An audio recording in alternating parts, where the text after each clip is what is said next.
Chapter 1: How to Succeed Teaching English as a Foreign Language. I have lived most of my adult life in different countries teaching English. Now, it does so happen that I am an academically minded person, so I was able to earn a Master's of Arts in Education. But that only really comes into play with some of the university jobs. For almost all the jobs, we will be looking at teaching English around the world. Any native speaker willing to take a short TESOL course can do as I did. Maybe. I say that because it is not a career for everyone. The rewards it offers and challenges it presents are laid out bare and honest in this book to help you decide if you are the type of person to survive and thrive in such a position. When I give speeches recruiting for Peace Corps, I begin with a list of the diseases I contracted in the Sahara. Then I say that I would do it again knowingly. I think this encourages and discourages the right people. Most of these jobs are not as extreme as my Peace Corps service was. But every job teaching English in another country and culture will stretch you in ways you cannot always imagine. Some people enjoy this more than others.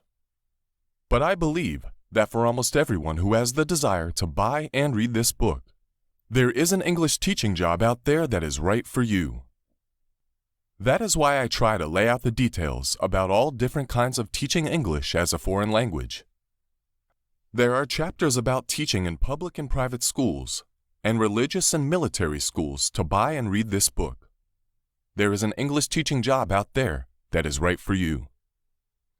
That is why I try to lay out the details about all different kinds of teaching English as a foreign language.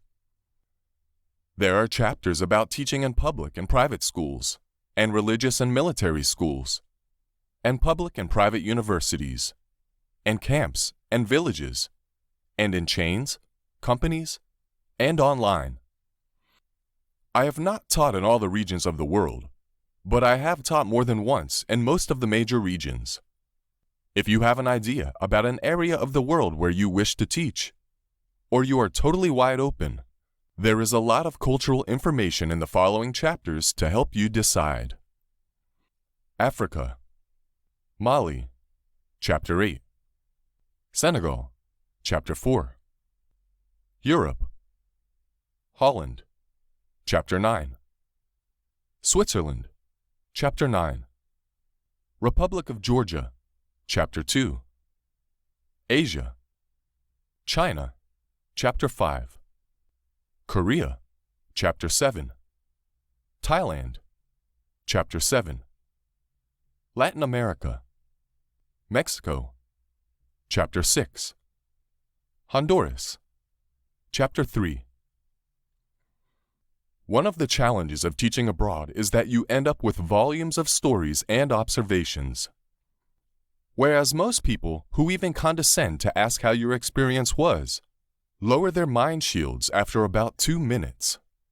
Yet, there are no shortage of people who wish they would have had the experiences I had and ask for advice about how to do it. Recently, a friend's 23-year-old Cajun daughter was planning her first extended trip abroad to Transylvania, the Hungarian-speaking part of Romania, which is one of the many places, like the majority of countries in the world in fact, where I have never traveled. I sent an email to my friend Ben, a Florida truck driver who taught himself Russian in order to look for love throughout Eastern Europe. He sent me this email. Sure. I used WhatsApp to keep in touch with everyone back home. You just need Wi-Fi. Keep a copy of your passport in your email and a hard copy separately from your passport. Make sure you got money for a return ticket, about $1,200. Carry small change in foreign currency. Make sure you bring crisp new bills, as older ones they may not be exchanged. Check the ATM for skimming devices before you use it, and if possible, don't keep a big amount of dollars in checking. Be wary of instant friends. Couch surfing is helpful. Download XE currency and shop for the best exchange. Exchange an even amount of money to make an exchange smooth and fast. There's a lot more I could point out on safety, but not all of it can be told. Oh yeah, invest in a good pair of running shoes. Also get a dog deterrent. For example, K2 Enterprises Dazer 2 Ultrasonic Deterrent Dog Trainer. Damn dogs are everywhere, and they do bite. That email looked just about right to me, touching on many things that one needs to consider when living abroad. I forwarded it to my friend's daughter, and she found it very random. So I gave a lot of thought to how to organize my insights regarding each of my teaching experiences, and I decided to treat each chapter as if it were an informational interview. And you, the reader, were asking me some of the most recommended informational interview questions experts say that prospective job seekers would ask. I narrowed the list down to the following questions. First impressions, quality of life, social life, cultural life, typical day, teaching tips, best aspects, worst aspects, how to last, and how to land the job. Certainly, there are many other questions I could have selected. In addition, I included more questions about life beyond work than might be common in your typical informational interview. There is a very good reason for this. Teaching English in another country is not like your average 9-to-5 job. In many ways, it is a 24/7 job.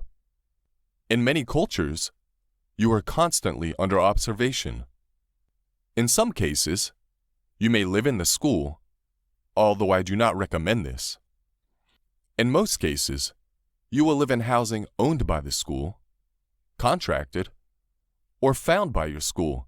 In many cases, you will be living in a complex with your colleagues. In some cases, those colleagues may be the only people in the village, town, or even city that you can communicate and socialize with easily. Immersion in the culture is, meanwhile, the best and main reason to teach abroad. What makes me qualified to explore this subject with you? Besides having taught every age and level from pre-K to retiree, I have taught in Mexico and Honduras, Holland and Switzerland, Mali and Senegal, Korea and Thailand, and China 3 times, as well as in the Republic of Georgia and on the Navajo Nation. I have also published extensively, most recently, a guidebook for New Orleans for the series Greater Than a Tourist.